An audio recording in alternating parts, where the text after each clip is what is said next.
en France, je trouve que c'est vraiment intéressant de voir comment à la fois on demande aux hommes indigènes, et c'est là la grande injonction paradoxale qu'on leur fait, et qui d'une certaine manière, dont les femmes payent le prix. Ouais. Ils ont un mandat de masculinité. On leur demande d'être des hommes. Il n'y a pas d'autre modèle. On leur dit, soyez des hommes. C'est quoi être un homme? Ça veut dire se marier, avoir des enfants, protéger sa femme, dans les schémas qui sont les nôtres, dans les schémas dominants qui sont les nôtres. Ça veut dire travailler.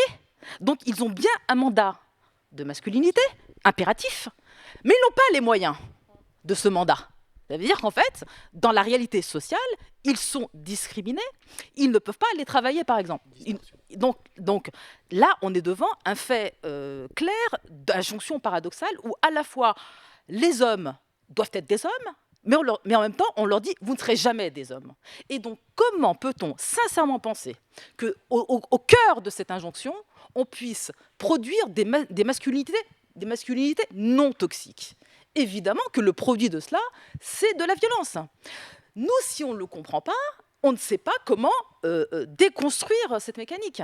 On a bien besoin, nous, de bien comprendre comment la mécanique, elle se met en place, pour ensuite en tout cas, produire des démarches politiques, des théories politiques qui soient en adéquation avec notre condition particulière, qui n'est pas une condition universelle. Et ça me semble extrêmement important.